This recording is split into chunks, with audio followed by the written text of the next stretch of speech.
Hello everyone, welcome to back my channel. I hope everyone is having a wonderful day.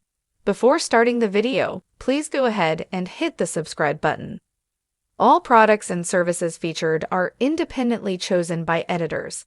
However, may receive a commission on orders placed through its retail links, and the retailer may receive certain auditable data for accounting purposes. At Society, Chloe admits she hates that Sally is going to Paris without her. Sighing, she tells her pal she deserves this trip for not backsliding with Adam. Sally says that wasn't an option. She reflects that things are going really well. Chloe wonders if that look on her face is because of work or Billy Abbott.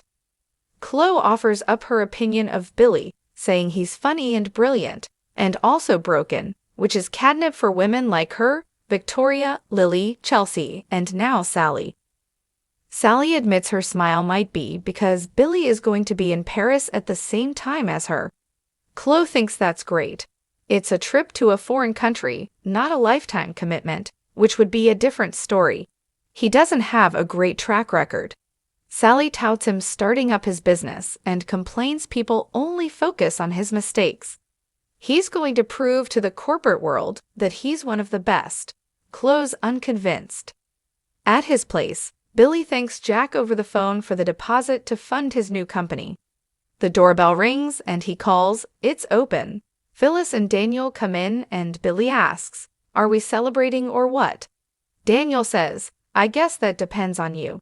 Phyllis wants Billy to give Daniel the passionate speech he gave her.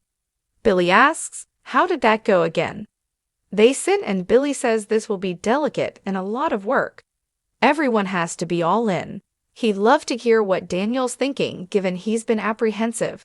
He believes Abbott Communications is the perfect spot for him. Daniel asks where he sees him in this. Billy tells him he'd be a key part of the Tiger team who will solve problems. He thinks what Daniel did to get his family through that nightmare he lived was heroic. He deserves a chance to turn the page.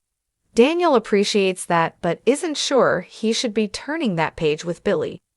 In Nate's living room, Amy demands to know who the man in front of her is. "This man is a liar. He's not my son. I've never seen him before in my life." Holden turns to leave but Nate stops him. Not a chance. He demands to know who he is and what the hell he's after. Amy demands to know if her son is alive.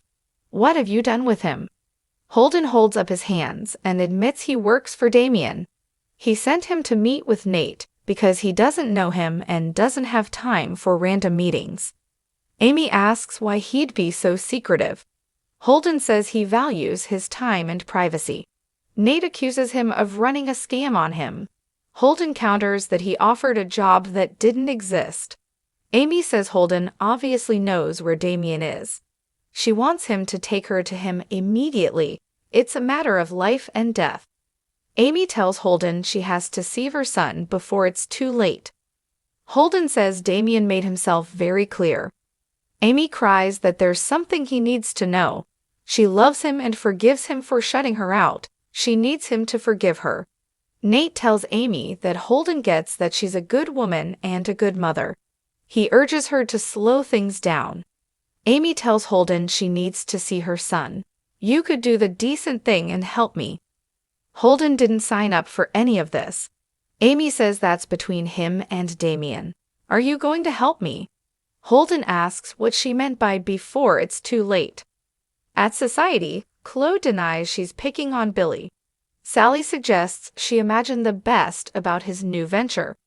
Chloe shrugs that he might be a huge success, or he might not, but he's a good guy who's always down for a good time. Sally deserves some romance after what that tool Adam pulled on her. Sally wants to get back to Billy. Chloe admits that back in the day she was pretty obsessed with him, so she understands how she feels. Sally recaps losing Adam and not wanting to risk getting her heart broken again. Then there was Billy, who was just as miserable. Once they stopped talking about Adam and Chelsea, they discovered a friendship and chemistry. It made her feel desirable again. It's nothing serious and may never be. She's just having fun. Chloe warns that Billy is fun, but he does screw up his life on a regular basis.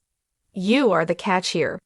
If Billy is smart, he'll do whatever it takes to keep her. Sally's the reason he may have a chance at redemption. Sally scoffs at her bringing stability to a relationship, but Chloe insists she has impact in Billy's life. They debate whether he'll need reminders not to blow things up.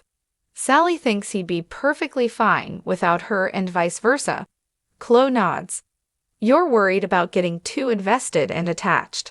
Sally accuses her pal of badgering her.